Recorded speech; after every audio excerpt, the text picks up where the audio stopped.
Bismillahirrahmanirrahim. Assalamualaikum warahmatullahi wabarakatuh.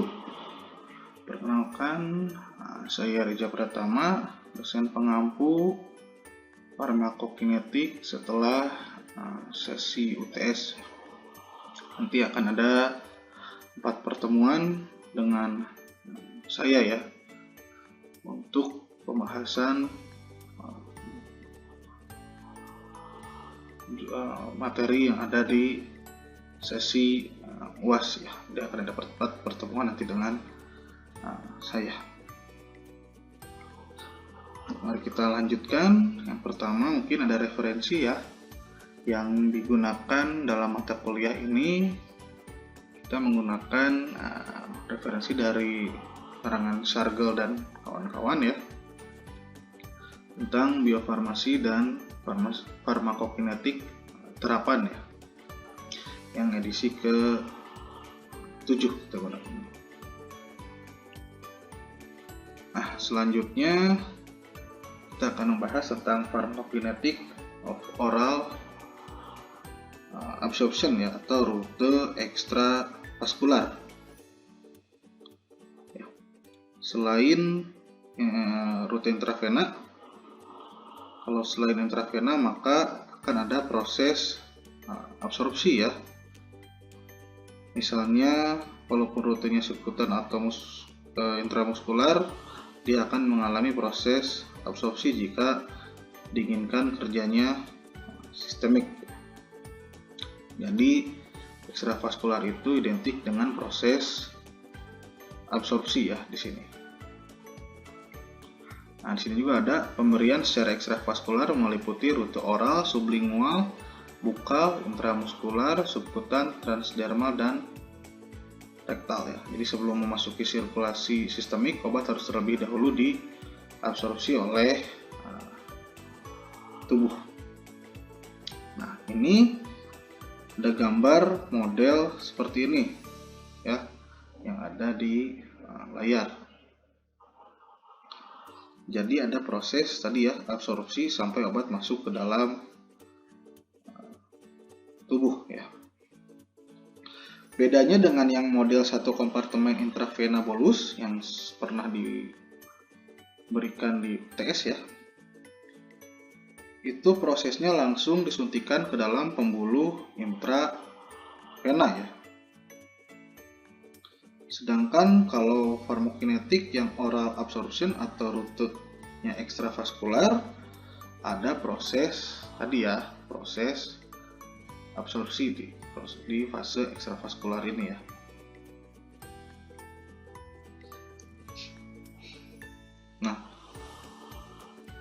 Di sini dari rute ini ada namanya EGI ya, atau obat yang ada dalam saluran cerna atau gastrointestinal ya. Di sini juga ada DB. D itu adalah drug in body. Jadi obat yang ada dalam tubuh. Jadi ketika obat ada dalam saluran cerna itu, obat belum ada di dalam tubuh. Tapi ketika obat itu sudah masuk dalam pembuluh darah, baru obat dikatakan dia masuk ke dalam saluran atau masuk ke dalam tubuh ya. Selanjutnya ada proses eliminasi, atau di sini ada disebut DE ya, atau drug eliminasi. Ya, kita lanjutkan. Di sini ada mus ini ya. Tentu akan ada perubahan DDB per detek. Jadi itu ada perubahan jumlah obat dalam tubuh setiap perubahan waktu ya. Jadi ini artinya ada perubahan jumlah obat dalam tubuh setiap perubahan waktu. Nih yang saya lingkari merah itu artinya ini ya, diberi warna ya yang berbeda supaya tidak beda nanti artinya. Selanjutnya ada DDJI dan per DT ya. Itu adalah perubahan jumlah obat dalam gastrointestinal per waktu ya. Ada juga ini yang hijau, yang dari garis hijau adalah jumlah obat yang dieliminasi per waktu. Di sini ada perbedaan ya. Yang biru itu dengan tanda positif, sedangkan yang hijau itu dengan tanda negatif ya. Dimana yang positif itu adalah perubahan jumlah obat yang ada dalam gastrointestinal akan menambah jumlah obat dalam tubuh ya. Sedangkan yang negatif itu adalah jumlah obat yang dieliminasi akan mengurangi jumlah obat dalam tubuh ya. Nah, ini selanjutnya ada grafik seperti ini ya grafiknya. Kalau grafik di intravena bolus, dia membentuk garis lurus ya, atau satu kompartemen. Sedangkan yang multi kompartemen ada dua fase. Di situ ada fase distribusi dan fase eliminasi. Nah, untuk grafik ini yang oral absorpsi, rute ekstravaskular, ada proses absorpsinya ya. Jadi grafik itu akan naik lalu akan turun.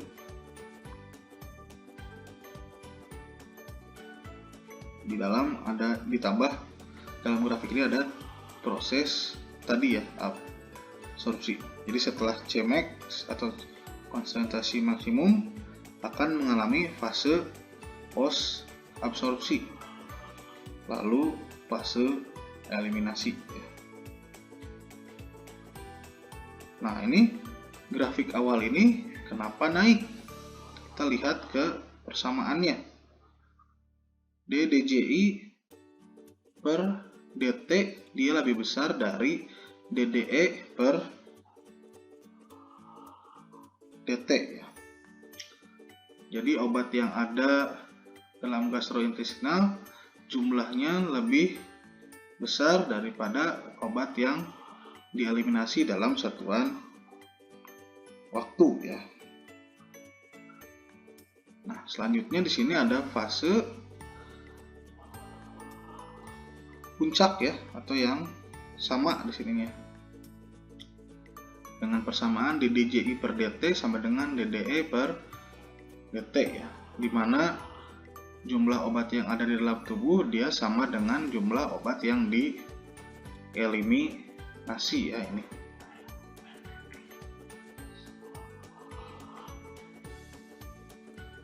Dan juga terhadap satuan waktu ya. Sedangkan fase eliminasi, nah ini yang turun ini saya udah kasih garis ya. Dengan persamaan ini DDJI per DT lebih kecil daripada DDE per DT. Tadi masuk fase eliminasi ya. Jadi jumlah obat yang masuk dalam tubuh atau gastrointestinal lebih sedikit dari jumlah obat yang dieliminasi setiap waktunya ya.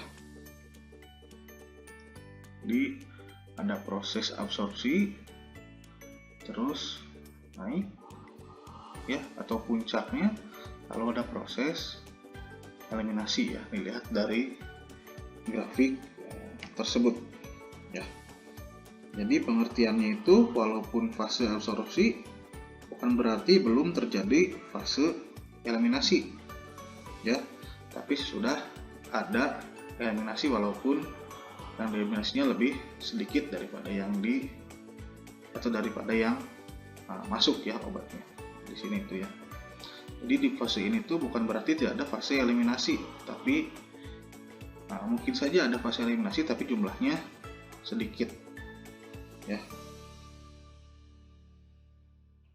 Dilihat juga dari grafik ini kenapa naik, karena jumlah obat yang masuk lebih banyak dibandingkan yang dieliminasi tadi ya, sehingga terpantau kadar obat dalam darah terus naik. Jadi nanti kadar obat dalam darahnya ketika dicek dia akan terus naik ya, si kadar obatnya. Sedangkan ini dari grafik kenapa turun? Bukan berarti tidak ada proses absorpsi tadi ya.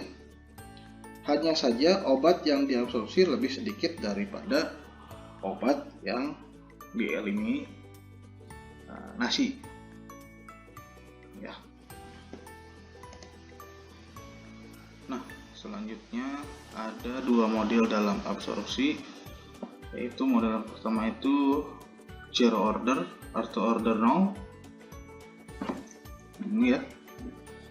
Ada juga yang first order atau order 1. Nah, untuk yang order 0 persamaannya itu seperti ini ya. Ada DDB per DT sama dengan K0 kurang KDB. Ya.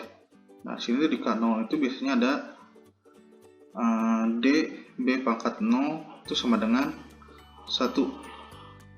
Tapi jarang ditulis karena modelnya itu mengikuti order 0 untuk proses absorpsinya.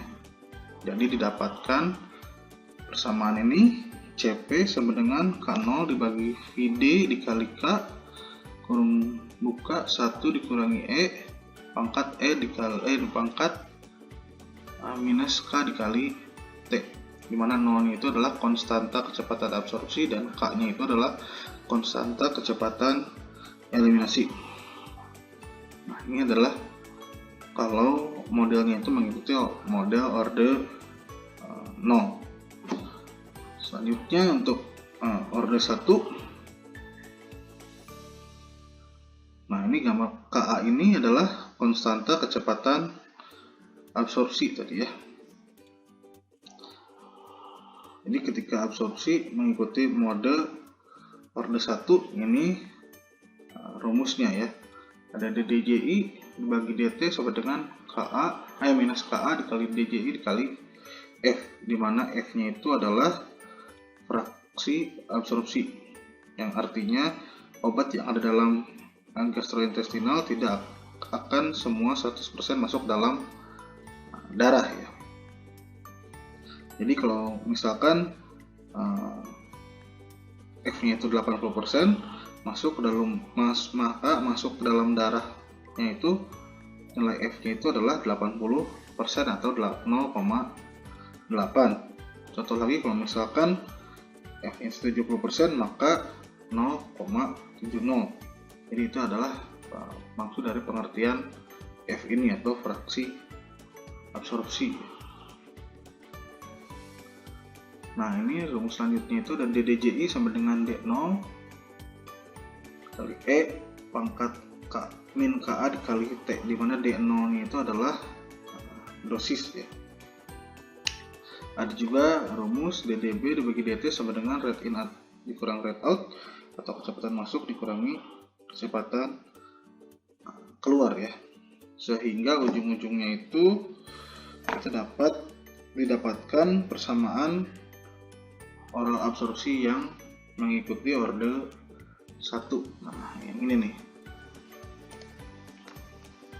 Nah, ini ya yang order atau rumus dari order 1 ya, dimana CP sama dengan